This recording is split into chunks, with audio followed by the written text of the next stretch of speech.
Welcome to day 45 in the book of Isaiah. We're in chapter 45, chapter 60 today, and coming to you all the way from Colombo in Sri Lanka, where we've got the privilege of ministering to various churches here in Colombo and then some church planting training in Gaul. So, just a fantastic time. But now heading into this passage, chapter 60, Arise, Jerusalem, let your light shine for all to see, for the glory of the Lord rises to shine on you. You know, at this point we have to burst into song, singing, Rise, shine, for the Lord is come. Arise, shine, for the Lord is come, and the glory of the Lord is risen. The glory of the Lord is come upon me, him. Anyway, let's now do it in a round. No, let's not. That's church in the 80s.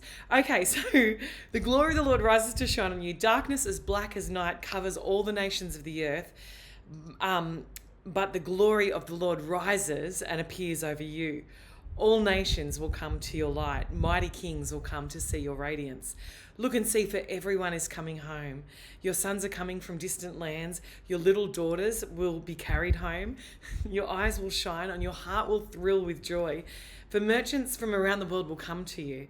They will bring you the wealth of many lands. Vast caravans of camels will converge on you. The camels of Midian and Ephah.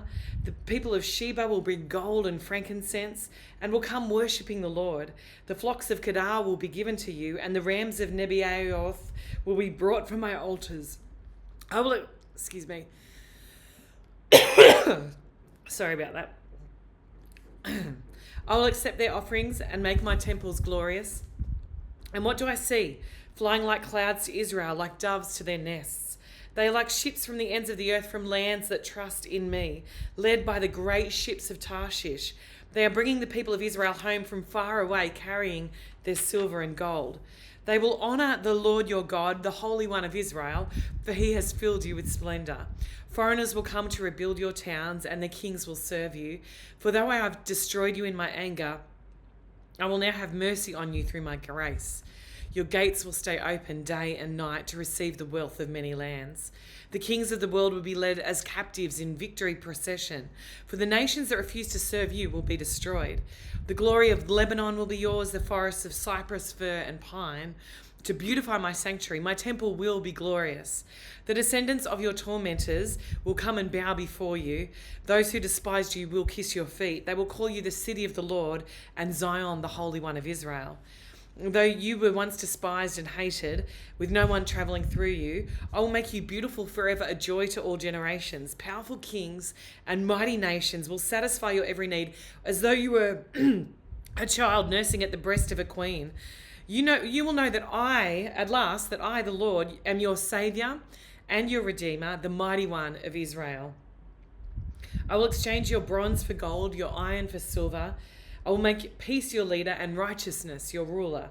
Violence will disappear from your land, and desolation and destruction of war will end. Salvation will surround you like city walls, and praise will be on the lips of all who enter there.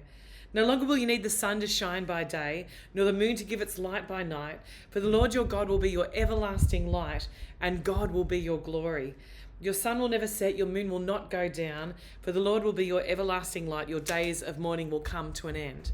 All your people will be righteous, they will possess their land forever, for I will plant them there with my own hands in order to bring myself glory. The smallest family will become 1,000 people, and the tiniest group will become a mighty nation. At the right time, I, the Lord, will make it happen.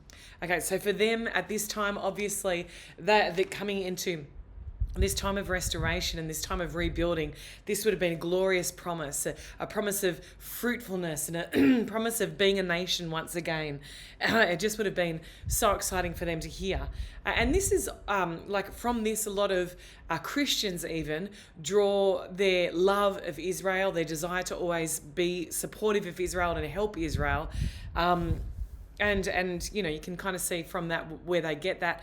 However, this is speaking of the people of God and gets obviously apocalyptic in verse 19, where it says, no longer will you need the sun by day, because the glory of the Lord will shine. That's a kind of heavenly picture of Lord dwelling with us.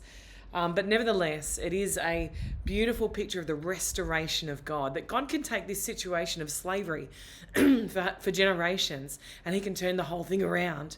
So for us today, that's what I think we could take from it, is that no matter how hopeless the situation looks, no matter how powerless it seems, that perhaps God would turn that situation around and give his promises for that, and that we would hang on to his promises. Now, let's remember that a lot of the generations didn't actually get to see that happen.